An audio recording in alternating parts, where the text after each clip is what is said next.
अध्याय 5 केंद्रीय प्रवृत्ति के माप मेजरमेंट ऑफ सेंट्रल टेंडेंसी। केंद्रीय प्रवृत्ति की मापें। मनुष्य के मस्तिष्क दिमाग में इतनी क्षमता नहीं होती है कि वह जटिल तथा बड़े आंकड़ों को उसी रूप में याद कर सके।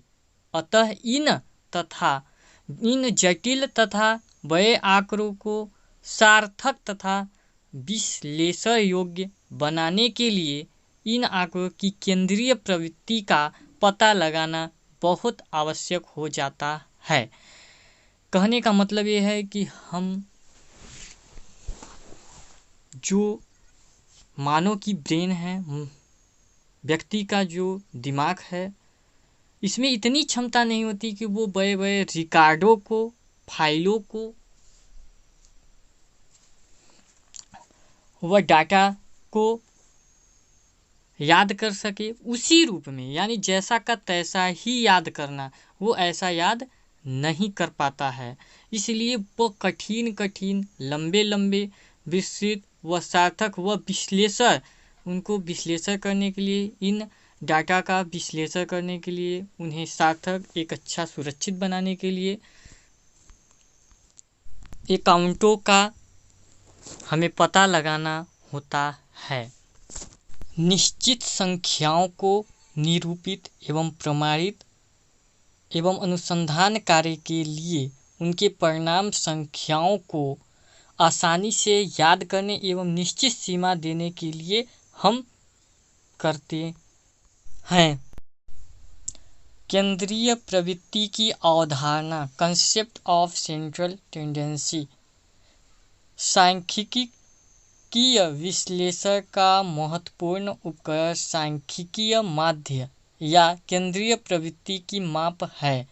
सांख्यिकीय माध्य आंकड़ों के विभिन्न पदों के व्यक्तिगत विशेषताओं को ध्यान में रखते हुए एक ऐसी प्रवृत्ति को प्रतिपादित करता है जो आंकड़ों का सबसे अधिक प्रतिनिधित्व करती है, अर्थात इसे केंद्रीय प्रवृत्ति की माप इस कारण से कहा जाता है क्योंकि यह डाटा के उस मूल्य को अंकित करता है जिसके समीप यानी नज़दीक आंकड़ों की शेष इकाइयों के केंद्रित होने की प्रवृत्ति पाई जाती है।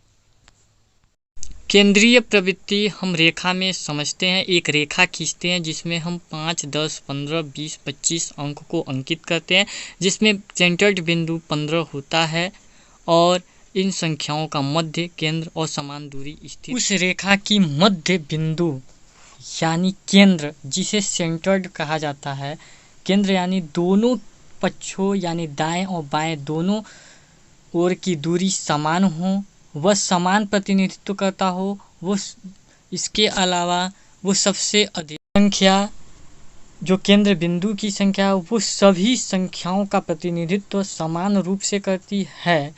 यह इनकी केंद्र बिंदु जैसे 15 जो संख्या है वो 20 और 25 की दूरी जाने में, 15 से 20 और 25 में जाने में दूरी समान होगी। वैसे ही इधर के पक्षों में लिया जाए तो 10 और 15 में भी जाने की दूरी समान होगी, अर्थात इनके बीचों की दूरी निकट और निश्चित अंक है। यहाँ पे कहा जाए तो 15 जो है शेष इकाई अंक जैसे 5, 10, 20 और 25 है, 15 को छोड़कर उन सभी संख्याओं का क्या करता है, केंद्रीय होने की प्रवृत्ति पाई जाती है। वह केंद्र के आसपास की दूरियों पर स्थित होते हैं, केंद्र के समान दूरी पर स्थित होते हैं, केंद्र के दोनों पक्षों की समान दूरी होते हैं और यह सभी संख्याओं का एक लमसम मध्य बिंदु केंद्र सेंटर्ड 15 जो संख्या है वह एक 5, 10, 20 और 25 ये सभी संख्याओं का प्रतिनिधित्व करता है, यानी सभी संख्याओं के मध्य का लमसम अनुमान का एक 15 नियतांक होता है।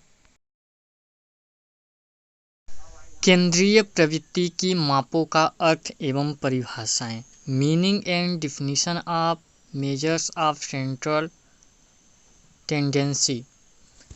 सांख्यिकी में केंद्रीय प्रवृत्ति का अर्थ है किसी आवृत्ति वितरण में कौन सा आवृत्ति वितरण केंद्र के पास है। यानी इसका मतलब कि वो कहना चाहता है कि आवृत्ति वितरण यानी संख्याओं की जो आवृत्ति हुई वो वितरण में जो संख्या दिए गए हैं उन संख्याओं में जो वितरण केंद्र के पास यानी वितरण केंद्र जो संख्याओं वितरण दिया गया उन संख्याओं के केंद्र के पास कौन सी संख्या है, यानी कौन सी संख्या से है। आगे हम बढ़ते हैं। केंद्रीय प्रवृत्ति के मापों द्वारा एक ऐसे प्रांतांक का पता लगाया जाता है, यानी एक ऐसे प्रांतांक का यानी एक ऐसे मुख्य संख्याओं का ऐसे प्रतिनिधि संख्याओं का पता लगाया जाता है जो उस समूह के संपूर्ण प्रांतांकों का प्रतिनिधित्व कर सके और उस समूह के प्रांतांकों को एक ही प्रांतांक द्वारा व्यक्त किया जा सके। यानी एक ऐसे प्रांतांकों का हमें पता लगाना होता है, ऐसे प्रांतांकों की संख्याओं का पता लगाना होता है जो अन्य प्रांतांकों की क्या करें, अन्य प्रांतांकों की प्रतिनिधित्व करें, यानी अन्य प्रांतांकों से संबंध बनाएं, अन्य प्रांतांकों की दूरियां जो हो समान हो, वो सभी प्रांतांकों का एक प्रतिनिधित्व हो, ऐसे प्रांतांकों का पता लगाया जाता है, व्यक्त किया जा सके। संक्षेप में कहा जा सकता है कि वह विधि जिसके द्वारा किसी आंकिक श्रृंखला के केंद्रीय प्रवृत्ति का द्योतक एक अकेला अंक ज्ञात किया जाता है जो केंद्रीय प्रवृत्ति की माप कहलाता है। तो इन सभी संख्याओं में से एक ही अंक हमें ज्ञात करना होता है। फिर आगे आते हैं। केंद्रीय प्रवृत्ति के मापों को प्राय औसत यानी एवरेज कहते हैं। तीन केंद्रीय प्रवृत्ति माप जो होता है उसे औसत कहते हैं। ठीक, औसत की संख्या जो हमें निकालनी होती है। मेन संख्या, मेन थ्योरी, मेन संख्या क्या है? एक ऐसा प्रतिरूपी मूल्य जिसकी और अन्य संस्थाएं सकेंद्रित होती हैं वह केंद्रीय प्रवृत्ति की माप कहलाता है। वह सकेंद्रित, इस केंद्र वाली संख्या से सभी की जुड़ाव होता है, उनसे सभी लोग संबंध रखते हैं। औसत का सामान्य अर्थ सांख्यिकी में केंद्रीय प्रवृत्ति की माप से होता है। इसकी कुछ प्रमुख परिभाषाएं निम्नलिखित हैं। सिम्पसन के अनुसार केंद्रीय प्रवृत्ति के बारे में क्या कहते हैं यह देखते हैं।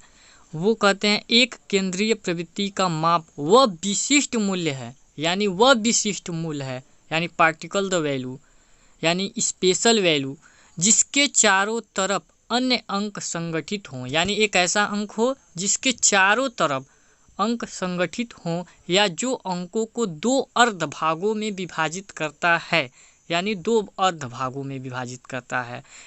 ठीक, रास के अनुसार केंद्रीय प्रवृत्ति का मान वह मान है जो कि सारे आंकड़ों, सारे संख्याओं का श्रेष्ठतम प्रतिनिधित्व करता है। डी कुन के अनुसार साधारण रूप से केंद्रीय प्रवृत्ति की माप का अर्थ एक विशेष संख्या से है जिसके निकट अन्य प्रांतांक भी होते हैं। यहाँ पर हम केंद्रीय प्रवृत्ति को हम वृत्त के रूप में समझने का प्रयास करेंगे और सिम्पसन और रूस और डी कुन ने क्या कहा है उनके बारे में भी रेखाचित्र के माध्यमों से समझेंगे। यहाँ पर हम एक वृत्त बनाते हैं और रेखा में जो अंक को लिया है वही अंक हम लेते हैं, जिसमें हम 5, 10, 15, 20, 25 लेते हैं। दूसरे स्टेप में हम वृत्त के केंद्र बिंदु पर हमने 15 को रखा है। सिम्पसन जी कहते हैं कि केंद्रीय प्रवृत्ति का माप वह विशिष्ट मूल्य, यानी विशिष्ट मूल्य यहाँ पे 15 है, जिसके चारों तरफ, यानी 15 के चारों तरफ की बात की जाए तो अन्य अंक संगठित होते हैं, वो कहते हैं। तो इसके चारों तरफ अन्य अंक जो हैं वो 5 है, 10 है, 25 है, 20 है, वो चारों तरफ राउंडिंग पे हैं, जो अंकों को दो अर्ध भागों में विभाजित करता है। 15 जो है दो अर्ध भागों में यानी अर्धवृत्त बनता है, यानी अर्ध एक तरफ 10, 25 दूसरी तरफ 10, 25, 20 को बांटता है, यानी एक तरफ 5 को एक तरफ 20 को, और दोनों तरफ की दूरियां समान हैं।